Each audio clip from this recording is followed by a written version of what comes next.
আচ্ছা, আমরা ক্লাস শুরু করে দিই। তো প্রথম হাফে আমরা হাফ অ্যান আওয়ার আমরা ম্যাথ কিছু অঙ্ক করব, তারপরে পরে আবার আর 10 মিনিট পরে আবার ক্লাস শুরু করব। আমরা ক্লাস শুরু করি। তো আমরা ক্লাসে অলরেডি অফলাইনে লাস্ট ক্লাসে আমি আপনাদেরকে অফলাইন ব্যাচে এই ফরম্যাটটা আপনাদেরকে আমি প্রোভাইড করেছিলাম এবং বলেছিলাম এখানে জাবেদার 36টা জার্নাল আছে, বাংলা পাশে দেওয়া এবং ইংলিশে দেওয়া আছে, কারণ হিসাবের ইংলিশ এবং বাংলা দুইটাই আমাদের জানা জরুরি। এবং পাশাপাশি আমি ক্লাসে হিসাব সম্পর্কে একটা কথা বলেছিলাম যে খরচ এবং সম্পত্তি সব সময় কি হয়, ডেবিট হয়। আয় দায় মালিকানা সত্ত্ব, মালিকানা সত্ত্বটা এখানে আপাতত টাইপিংয়ে নাই। আয় দায় মালিকানা সত্ত্ব সব সময় ক্রেডিট হয়। তো সো বাড়লে ক্রেডিট, কমলে ডেবিট। আর খরচ এবং সম্পদ, যেটা ইংলিশে সম্পদ এবং খরচকে যেমন সম্পদকে আমরা জানি অ্যাসেটস, আর খরচকে আমরা বলি কি, এক্সপেন্স। এই দুইটা সবসময় ডেবিট, বাড়লে ডেবিট করব, কমলে ক্রেডিট করব। তা আমরা এই কনসেপ্টগুলো থেকে আমরা এই জাবেদাগুলো আপনাদেরকে আমি দিয়েছিলাম আপনাদের হোয়াটসঅ্যাপ গ্রুপে। তো এগুলো আপনারা কারো কোনো সমস্যা আছে কিনা আমাকে জানান। আর না থাকলে আমরা সরাসরি আজকে আমরা একটা ম্যাথ প্র্যাকটিস করবো এবং ওই ম্যাথটার অ্যান্সার সহকারে আপনাদের আমি গ্রুপে প্রোভাইড করে দিব। যেমন এই 1 নাম্বার এই ম্যাথটা আমি আপনাদেরকে অ্যান্সার সহকারে দিয়ে দিব। তো আজকে আমি ম্যাথটা পুরোটা আলোচনা করব ধরে ধরে। তো আমাদের এই চ্যাপ্টারটা হচ্ছে মূলত জাবেদা শুধু একা না, জার্নাল, লেজার এবং ট্রায়াল ব্যালেন্স। আজকে আমরা তিনোটা পার্ট একটা ম্যাথ থেকে জানবো। তো জার্নাল না পারলে আমরা কখনোই লেজার পারবো না। তো লেজারের বাংলা হচ্ছে খতিয়ান। তো এগুলো আমি বাংলায় দিছি যাতে করে আপনাদের বুঝতে সুবিধা হয়। আর জার্নালগুলো যে এখানে আছে। তো গত ক্লাসে আপনারা যারা বলছিলাম যে 36টা জার্নাল, এখান থেকে আপনাদের কারো কোনো কোশ্চেন আছে কিনা, এবং বলেছিলাম যে প্রত্যেকটা হিসাবের পাশে মাঝে কি হিসাব বাড়ছে কি হিসাব কমছে সেগুলো লিখে প্র্যাকটিস করতে। তো এই সংক্রান্ত কারো কোনো কোশ্চেন আছে কিনা এই 36টা জার্নালের যে যে কোনো একটা, যেমন ধরেন চেক দ্বারা পণ্য ক্রয় করা হলো, আমি কিভাবে প্র্যাকটিস করতে বলছিলাম আপনাদের। তো ক্রয় করলে, পণ্য ক্রয় করলে আমাদের ব্যয় বাড়ে। এই জন্য আমরা ক্রয় হিসাব বা ইংলিশে বলা হয় পারচেস অ্যাকাউন্ট ডেবিট। আর হচ্ছে কি, কিভাবে ক্রয় করছি আমরা, ব্যাংকে বা চেকে। চেক হুম। বলতে আমরা ব্যাংক বোঝাই, তো আমাদের ব্যাংকে টাকা কমে যাবে, তো ব্যাংক হিসাব ক্রেডিট। আর ব্যাংক হচ্ছে একটা সম্পদ, সম্পদ কমে যাবে, তো সম্পদ হ্রাস। আর পারচেস ব্যয় বৃদ্ধি, এভাবে আমরা প্র্যাকটিস করব। তো এইভাবে যদি প্র্যাকটিস না করি তাহলে আমাদের জার্নাল উইকনেস থাকবে আর অ্যাকাউন্টিং কখনোই আর ভালোভাবে শেখা হবে না। তো এই সংক্রান্ত জার্নালে আপনাদের কারো কোনো কোশ্চেন আছে? না থাকলে আমি এখন ম্যাথে চলে যাব। কেউ কি প্র্যাকটিস করছিলেন, দেখছিলেন? স্যার, ওই যে ডিসকাউন্ট রিসিভ একটা আছে না, হ্যাঁ, এখানে আছে। ওইগুলো বুঝতে পারছি 12 নম্বর। জি, আর হচ্ছে 13 নম্বর ডিসকাউন্ট পেজ। Discount paid. হ্যাঁ, এ এই দুইটা, হ্যাঁ। বলেন।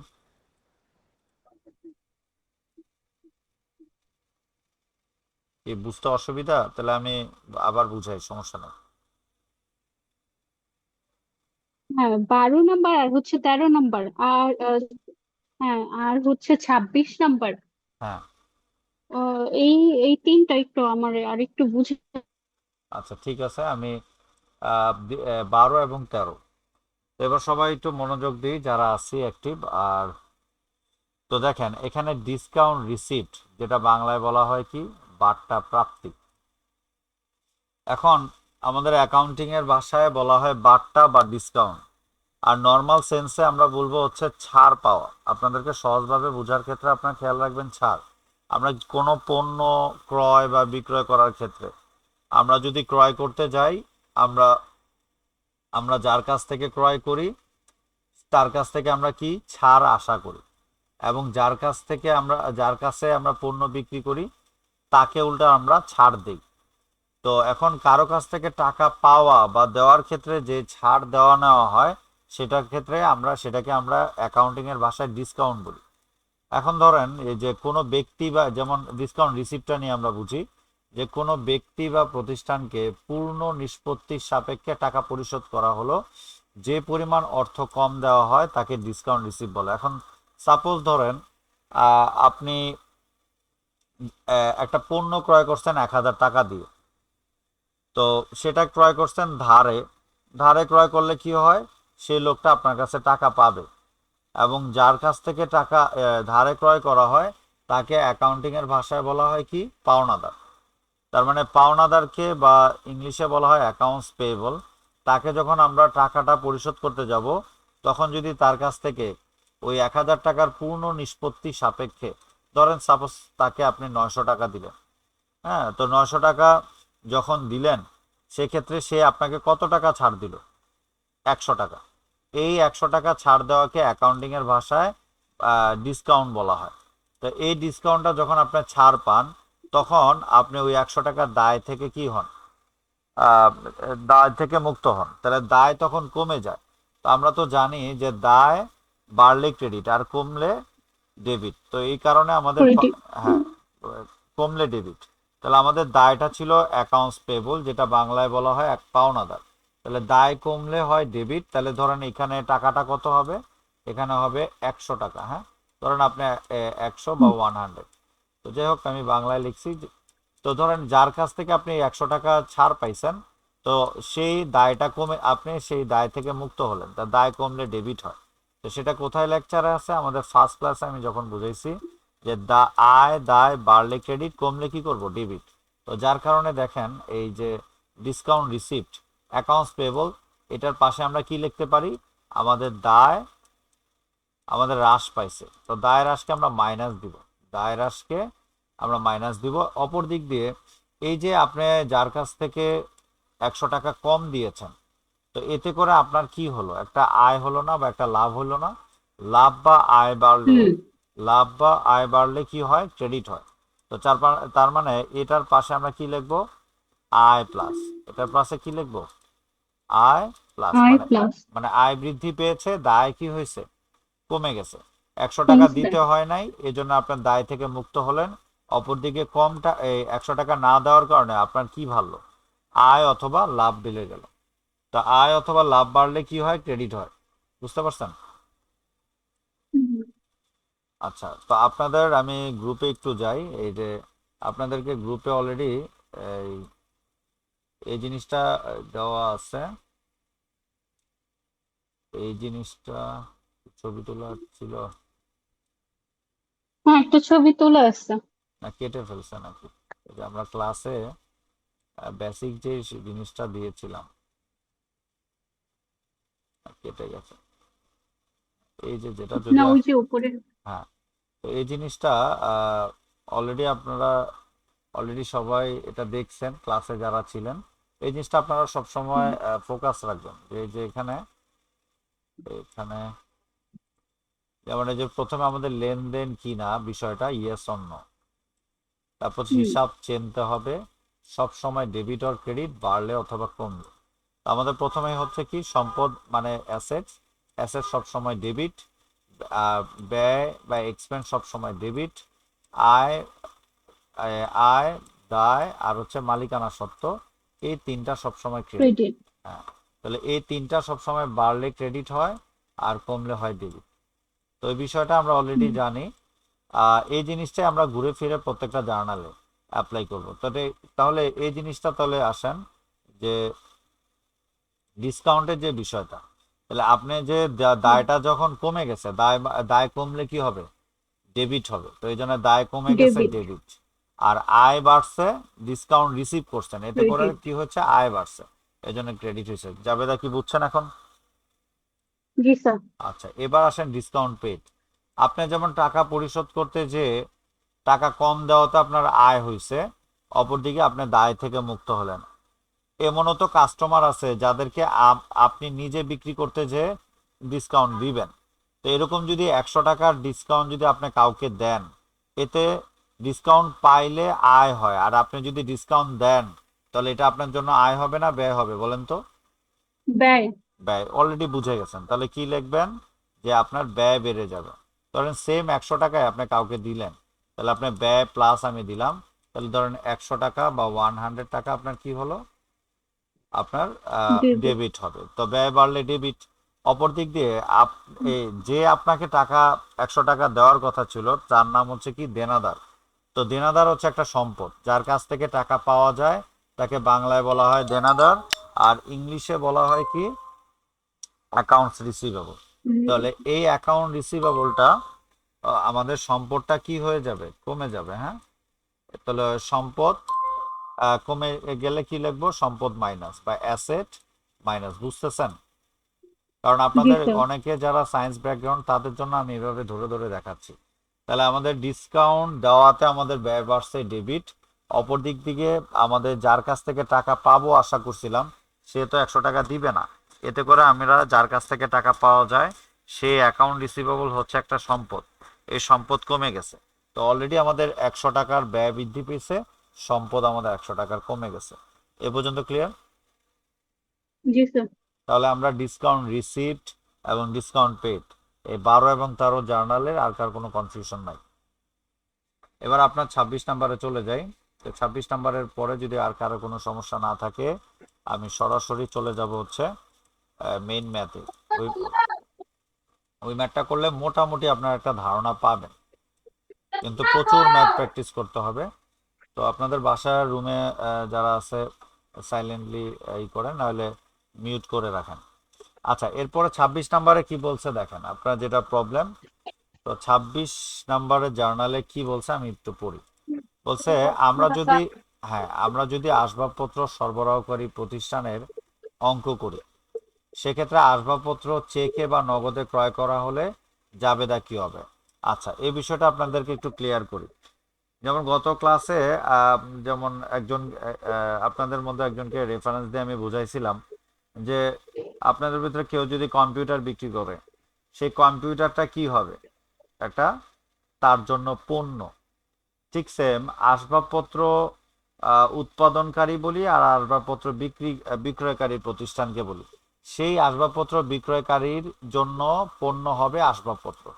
তো খেয়াল রাখবো, তো যেই পণ্যটা আমরা বা যেই মালিক যেই পণ্য বা যেই প্রোডাক্ট নিয়ে ব্যবসা করে সেটাকে আমরা পণ্য বলি। তো আসবাবপত্র নিয়ে ব্যবসা করলে সেটা তার জন্য পণ্য, পণ্যকে আমরা কখনোই আসবাবপত্রকে কখনোই আমরা সম্পদ বলতে পারবো না। তো যার কারণে এটা তার জন্য পণ্য, পণ্যটাকে ক্রয় হিসাবে ডেবিট করা হয়। এখন সে যেহেতু এই ব্যবসাটা শুরু করছে বা শুরু করার ক্ষেত্রে পণ্য ক্রয় করে নিয়ে আসছে বিক্রয় করার জন্য, এই জন্য আগে ক্রয়, তাহলে ক্রয় করলে আমাদের ব্যয় হয়, তাহলে ব্যয় হচ্ছে কি ডেবিট, ব্যয় বৃদ্ধি পাইছে ডেবিট। এবং এটা কিভাবে আমরা ক্রয় করছি, হয় চেকে হবে নালে নগদে। তাহলে চেকে হলে আমরা ক্যাশ ক্রেডিট করব, আর যদি সরি চেকে না, নগদে হলে ক্যাশ ক্রেডিট করব, আর যদি চেকে হয় তাহলে আমরা ব্যাংকে ক্রেডিট করব। তাহলে আমাদের নগদ বা ব্যাংক নামক সম্পদ কমে যাবে, আর পণ্য ক্রয় বাবদ ব্যয় বেড়ে যাবে। তাহলে ব্যয় বৃদ্ধি পাইছে, সো আমাদের কি হবে, ডেবিট হবে।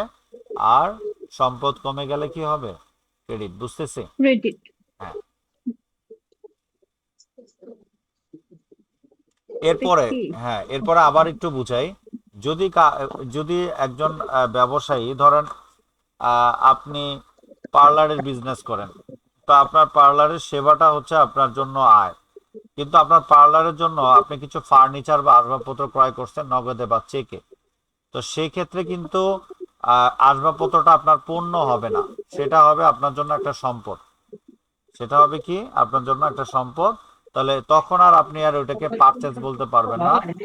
দয়া করে ওখানে কথা হচ্ছে, কথা মিউট করে রাখেন, যার সাইড থেকে কথা হচ্ছে। যদি ওখান থেকে আওয়াজ আসে আপনি মিউট করে দেন। তা ফার্নিচার অ্যাকাউন্ট, তো আসবাবপত্র, তখন আর আমরা পারচেজ বলবো না, তখন আমরা কি বলবো, ফার্নিচার অ্যাকাউন্ট ডেবিট। সম্পদ বেড়ে যাবে, অপরদিকে এই সম্পদটা ক্রয় করতে গিয়ে যে আমাদের কাছ থেকে নগদ নামক সম্পদটা কমে যাবে। তো নগদ নামক সম্পদ কমে গেলে হবে কি, ক্রেডিট। ফার্নিচার নামক সম্পদ বাড়ছে, ডেবিট। আর হচ্ছে কি আপনার নগদ নামক সম্পদ কমে গেছে, ক্রেডিট। তাহলে আমরা এক সম্পদ বাড়ছে আর এক সম্পদ কমছে। কিন্তু যার ব্যবসায় হচ্ছে আসবাবপত্রের ব্যবসা, সে ওইটাকে সম্পদ বলতে পারবে না, সে ওই আসবাবপত্রকে বলবে তার পণ্য। পণ্যকে আমরা পারচেস অ্যাকাউন্ট বা বাংলায় ক্রয় হিসাব নামে আমরা জানবো। পারচেস অ্যাকাউন্ট ডেবিট, তখন এটা ব্যয় বাড়বে, অপরদিকে ক্যাশ কমবে। বিষয়টা ক্লিয়ার নাকি বুঝেন জি নাই? স্যার। আচ্ছা। স্যার হ্যাঁ, হ্যাঁ, বল। এটা আমি বুঝতে পারছি, এটা আপনি লাস্ট ক্লাসে করাইছিলেন। আচ্ছা। আরেকটা হচ্ছে ব্যাড ডেটস। হ্যাঁ। যদিও এটা আমার মনে হয় আমি একটু জানি, বাট তারপরে মনে হয় আপনি একটু এক্সপ্লেন করে দিন আরেকটু বেটার হবে। আচ্ছা, ঠিক আছে। আমি 30 নাম্বার বা 30 নাম্বার যে জার্নালটা হচ্ছে ব্যাড ডেটস বা অনাদায়ী পাওনা অবলিক কুঋণ ধার্য হলো। তো আমরা নর্মালি আমাদের বিজনেস করি, আমরা সব সময় বিজনেস করতে গেলে আমাদের ধারে বিক্রি করতে হয়। তো নর্মালি আমাদের বাংলাদেশের প্রেক্ষাপটে বলি, আর যেই বিজনেসই করি, প্রত্যেকটা বিজনেসেই ধারে বিক্রি করলে ওই ধারে বিক্রয়ের সম্পূর্ণ টাকা কখনোই উঠানো সম্ভব হয় না। তো যার ফলশ্রুতিতে আমরা যাদের কাছ থেকে টাকা পাই না, সেই টাকা যেটা যতটুকু অংশ টাকা পাই না, এই অতটুকু অংশকে বাংলায় বলা হয় অনাদায়ী পাওনা বা কুঋণ, আর ইংলিশে বলা হয় ব্যাড ডেটস। ঠিক আছে? তো এই টাকাটা কার কাছ থেকে টাকা পাওয়া যায় না, সে হচ্ছে দেনাদার বা কাস্টমার। অ্যাকাউন্টিং এর ভাষায় বাংলায় বলা হয় দেনাদার, ইংলিশে বলা হয় অ্যাকাউন্টস রিসিভেবল। এখন অ্যাকাউন্ট যার কাছ থেকে টাকা পাওয়া যায় না বা যার কাছ থেকে পাওয়ার আশা করা হয়েছিল কিন্তু এখন আর পাওয়া যাবে না, সে ছিল কি একজন সম্পদ। তাহলে অ্যাকাউন্ট রিসিভেবল ধরেন আপনি একজন দেনাদার বা কাস্টমারের কাছ থেকে 500 টাকা আপনি পাবেন না। তো টাকা যখন পাবেন না, এতে করে আপনার কি হয়েছে? আয় লাভ হয়েছে না ক্ষতি হয়েছে বলেন তো? ক্ষতি। ক্ষতি। ব্যয় বা ক্ষতি বাড়লে ডেবিট হবে না ক্রেডিট হবে বলেন তো? ডেবিট। Very good. তার মানে এই যে এই ব্যয় বা ক্ষতি বাড়লে ডেবিট হবে, অলরেডি আপনি পেরে গেছেন। তো এটার ইংলিশটা হচ্ছে ব্যাড ডেটস এক্সপেন্স ডেবিট। বিষয়টা ক্লিয়ার? জি স্যার। এরপরে আপনি যার কাছ থেকে টাকা পাবেন না সে কে? সে একজন আপনার কোম্পানির দেনাদার, ইংলিশে বলা হয় অ্যাকাউন্টস রিসিভেবল। তো এই দেনাদার নামক সম্পদ কমে যাবে না? আপনি আশা করছিলেন এক সময় 500 টাকা পাবেন, এখন হুম। কনফার্ম হয়ে গেলেন এই লোকটার থেকে আর 500 টাকার পাওয়াই যাবে না। তাহলে এই লোকটাকে এখন আর সম্পদ আপনি বলতে পারবেন এটা আমার সম্পদ? না। না। যাকে সম্পদ আর ভাবা যাচ্ছে না, সেই সম্পদটা কমায় দিতে হবে। তাহলে সেই সম্পদটা কমে গেলে আমরা কি করব? ক্রেডিট করব। তো সম্পদ হ্রাস করে দিবেন বা অ্যাসেট মাইনাস করে দিবেন। ঠিক আছে? তো সম্পদ কমে গেছে, অপর দিক দিয়ে আপনার হুম। ব্যয় বেড়ে গেছে বা ক্ষতি বেড়ে গেছে। তো ব্যয় বা ক্ষতি বাড়লে ডেবিট, সম্পদ কমে গেলে ক্রেডিট। বিষয়টা ক্লিয়ার? জি স্যার। আচ্ছা। আর কারো কোনো কোশ্চেন আছে যারা আপনারা অ্যাটেন্ড করেছেন? আচ্ছা। যেহেতু রিপ্লাই নেই, মনে হয় আপনারা অনেক ভালো পারেন। আচ্ছা, এরপরে আমি চলে যাই, ম্যাথে চলে যাই নাকি কি বলেন? জি স্যার। আচ্ছা। তো এখন আমরা যে শুধু জার্নাল প্র্যাকটিস করব তা না, আমাদের এই এই চ্যাপ্টারটা থেকে আমাদের লেজার এবং রেয়ার মিল করতে হবে, এবং এই রিলেটেড ম্যাথ আপনারা বোর্ডে একটা পাবেন নিশ্চিত। তো আমি 1 নাম্বার ম্যাথটা আজকে সলভ করে দিই, আপনারা প্র্যাকটিস করবেন। বাকি ম্যাথগুলো আপনারা আপনাদের কি বলে আপনারা এক্সাম কিট ফলো করেন বা যেভাবে যেখান থেকে প্র্যাকটিস করার করেন, কিভাবে করবেন করেন। আর আমি যেখান থেকে যতটুকু বুঝাচ্ছি আপনারা ভালোভাবে বোঝার চেষ্টা করেন, এই রিলেটেড ম্যাথগুলা বাসায় চেষ্টা করবেন। এখন প্রবলেম ওয়ানে কি বলছে দেখেন। The following transactions are obtained from the books of Mr. Prime for the month of July 2008. তো 2008 সালে মিস্টার প্রাইমের কিছু ট্রানজেকশন হয়েছে। তো আমাদের ফার্স্ট ক্লাসে আমি বলছিলাম যে জার্নাল হইতে হইলে আগে আমাদের কি লেনদেন কিনা জানতে হবে। দেখেন ট্রানজেকশন সম্পর্কে বলা হয়েছে। এখন আমাদের জুলাইয়ের 1 তারিখে থেকে জুলাইয়ের 31 তারিখ পর্যন্ত কিছু লেনদেন বা ট্রানজ্যাকশন হয়েছে। সেখান থেকে আমাদের বলা হয়েছে you are required to prepare journal entry. তো আমরা এখন জার্নাল এন্ট্রি দিব। তো অলরেডি 36টা জার্নাল এন্ট্রি যদি ভালোভাবে বুঝি, আমরা আপকামিং যা ট্রানজ্যাকশন থেকে আমরা জার্নাল দিতে পারবো। এবার আসেন আমার সাথে সবাই রিপ্লাই দিবেন যে প্রাইম ইনভেস্টেড ক্যাশ হচ্ছে কত? 2 লক্ষ টাকা। হ্যাঁ, এবং আর কি আনছে সে? ফার্নিচার 50,000 টাকা ইনটু দ্য বিজনেস।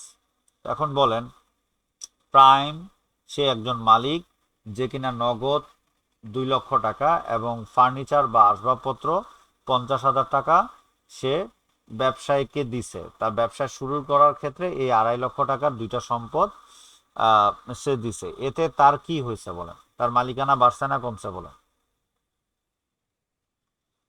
বাড়ছে। বাড়ছে। বাড়ছে। মালিকানা বাড়লে আমরা কি করি, ডেবিট করি না ক্রেডিট করি বলেন তো? মালিকানা সত্ত্ব ক্রেডিট। বাড়লে হবে ক্রেডিট, ভেরি গুড। ক্রেডিট। হ্যাঁ, ভেরি গুড। তাহলে মানে মালিকানার ইংলিশটা হবে ক্যাপিটাল, বাংলায় বলা হয় মূলধন।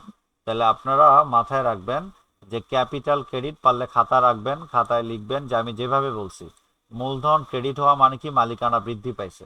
তাহলে আপনারা এই জায়গায় ব্র্যাকেট দিয়ে কি লিখবেন, মালিকানা সত্ত্ব, বা ইংলিশে লিখবেন ওনার্স ইকুইটি, ও ই প্লাস, হ্যাঁ, বা ওনার্স ইকুইটি প্লাস। যেহেতু আমরা বিবিএর স্টুডেন্ট, আমরা বাংলা তো শিখবই, বাংলার সাথে আমরা ইংলিশটা মাথায় রাখবো।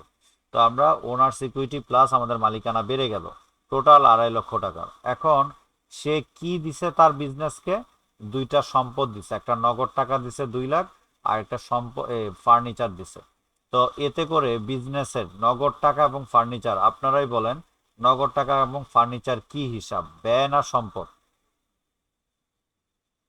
সম্পদ। সম্পদ। তো সম্পদ। হ্যাঁ, ভেরি গুড। তার মানে আপনাদেরকে আমি ইজি করে দিচ্ছি যাতে করে আপনারা দ্রুত এগুলাকে ধরতে পারেন। তাহলে এতে করে কি হলো, আপনাদের সম্পদ বাড়লো না কমলো? বাড়ছে। বাড়ছে। বাড়ছে। সম্পদ বাড়লে ডেবিট করবেন না ক্রেডিট করবেন? ডেবিট। ডেবিট। দেখেন, ডেবিট। সম্পদ ডেবিট, হ্যাঁ। হ্যাঁ, বাড়ছে। তা দেখেন, ক্যাশ এবং ফার্নিচার আমরা ডেবিট করছি 2,50,000 এবং 50,000। বিষয়টা ক্লিয়ার? জি। তাহলে আপনারা একটা তার জার্নাল, তাহলে ওই যে জি, ওনার সিকিউরিটি ওটা কোনটাতে হবে? ওইটা মালিকানা সত্ত্ব বাড়ছে। ওনারশিপ। মালিক, ক্যাপিটালের বদলে আমরা ওটা লিখতে পারি। হ্যাঁ, ইংলিশে মালিকানা সত্ত্বর ইংলিশ হচ্ছে ওনার সিকিউরিটি। আপনারা তো ইংলিশটাই মাথায় রাখবেন, তাই না? আমি তো বাংলা বুঝাচ্ছি, কারণ বাংলা না হলে আপনারা মেন বিষয়টা আর মাথায় ধরতে পারবেন না। এবার আসেন জুলাইয়ের 5 তারিখে কি বলছে দেখেন।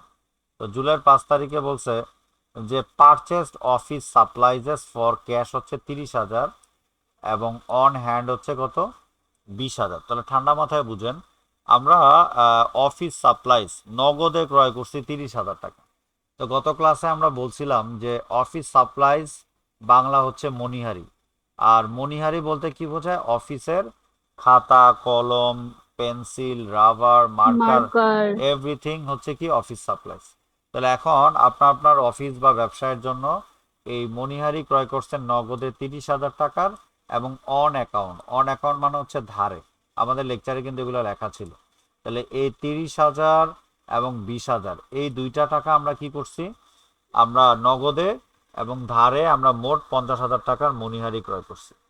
তাহলে মণিহারি যেটা ক্রয় করছেন ওটা কি সাথে সাথে ব্যয় করে ফেলছেন নাকি মাত্র কিনছেন আপনারা? মাত্র কেনা না, ওইটার হয়েছে। সাথে সাথে তো ব্যয় করে নেয়, মাত্র কেনা। মাত্র কেনা। তার মানে যে মণিহারিটা আমরা কিনছি সেটা এখন পর্যন্ত ব্যবহার করি নাই। এটা ওয়ান কাইন্ড অফ একটা কারেন্ট অ্যাসেট, যেটা বাংলায় বলা হয় চলতি সম্পদ। আর চলতি সম্পদ বলতে হুম। বোঝানো হয় যেই সম্পদটা 1 বছরের মধ্যে থাকে। তো এটা 1 বছর 6 মাস 1 মাস থাকতে পারে। তো এটা প্রথম দিকে এটা সম্পদ হয়ে যাবে। তার মানে 50,000 টাকার সম্পদ বাড়লে আপনারা কি করবেন, ডেবিট করবেন।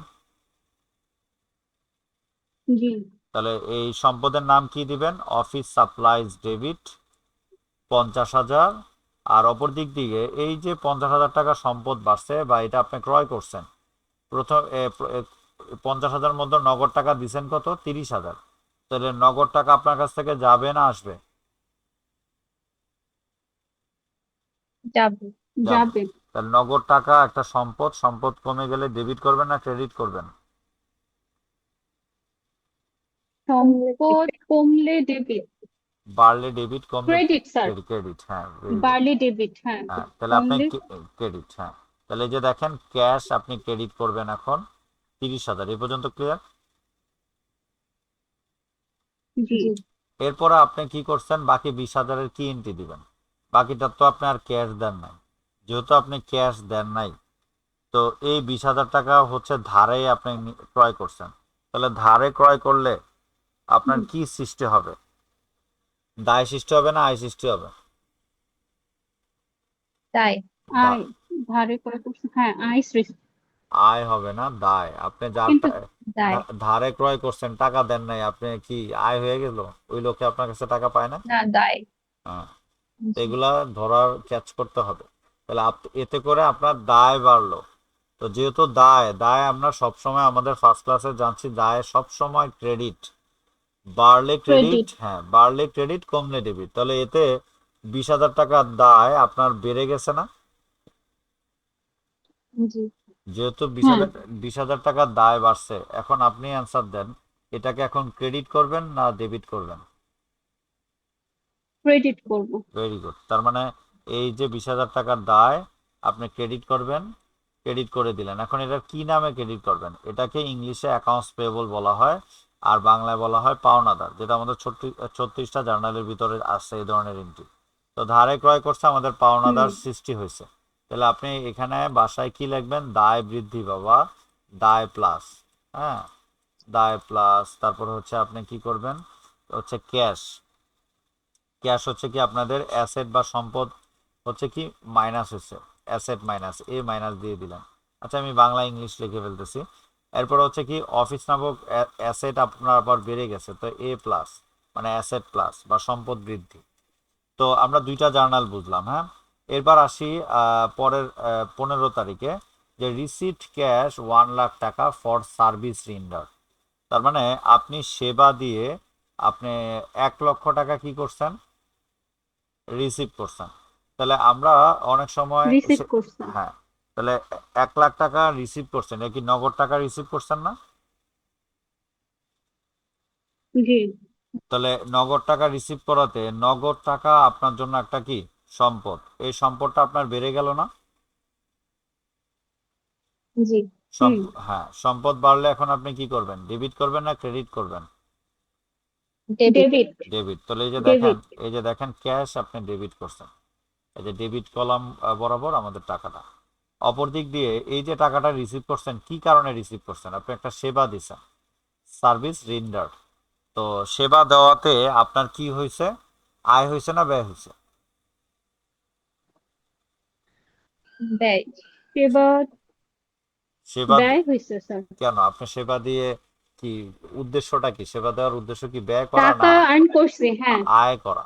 সেবা দেওয়ার উদ্দেশ্যটা কি? টাকা আর্ন করছি, আয় হয়েছে। হ্যাঁ, এই যে আমি আপনাদেরকে শেখাচ্ছি, এটা আমার কি সার্ভিস দেওয়া না? এতে করে আমার কি হচ্ছে? আয় হচ্ছে। জি স্যার। যেমন ডিপিসি আমাকে স্যালারি দিবে, এটা আমার কি হবে? আয় হবে। তাহলে সার্ভিস দেওয়াতে আমাদের কি হয়েছে? আয় বাড়বে। তাহলে আয় সব সময় ক্রেডিট, বাড়লে ক্রেডিট, কমলে ডেবিট। তাহলে এবার বলেন তো, সার্ভিস রেভিনিউকে আপনি ডেবিট করবেন না ক্রেডিট করবেন? ক্রেডিট। ক্রেডিট। তাহলে এই যে দেখেন, ক্রেডিট। হ্যাঁ, তাহলে এই যে দেখেন যে সার্ভিস রেভিনিউ আপনি ক্রেডিট করছেন, 1 লক্ষ টাকা আয় বৃদ্ধি পাইছে। তাহলে আপনি এটার পাশে কি লিখবেন? ক্যাশের পাশে অ্যাসেট প্লাস বা আর হচ্ছে সার্ভিস রেভিনিউর পাশে কি লিখবেন? রেভিনিউ প্লাস বা আয় প্লাস। ঠিক আছে?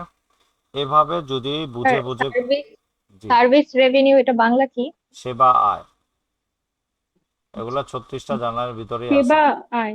হ্যাঁ, এগুলো 36টা জানালার ভিতরেই আছে এই ধরনের এন্ট্রি, দেখবেন। এগুলো আপনাদের বইতেও নাই। দেখেন, আপনাদের ম্যাথগুলাকে আমি কালারফুল করে নিয়েছি। এরকম একটা ম্যাথ আপনাদের ওদিনকার হুম। ক্লাসেও ছিল। আচ্ছা, এরপরে আসেন, পেইড অফিস রেন্ট হচ্ছে কত? 20,000 for the month of July. তাহলে আমরা প্রতিষ্ঠান চালাচ্ছি, আমাদের সব ধরনের আয় হইতে পারে, ব্যয় থাকতে পারে, অনেক কিছু হইতে পারে।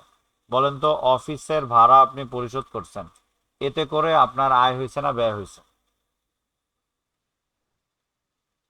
ব্যয়। ব্যয় হয়েছে। তাহলে ব্যয় টাকা সবসময়, গেছে তো। হ্যাঁ, টাকা তো যাবে, পরের বিষয়। আগে চিন্তা করেন আপনি টাকা দিছেন কি কারণে? অফিস রেন্টের কারণে বা অফিসের ভাড়ার কারণে। অফিসের ভাড়া অলরেডি ক্যাচ করতে পারছেন ব্যয়, তো ব্যয় বাড়ছে না কমছে বলেন? ব্যয় ব্যয় বাড়ছে। বাড়ছে। হ্যাঁ। তো ব্যয় বাড়লে আপনি ডেবিট করবেন না ক্রেডিট করবেন বলেন? ডেবিট।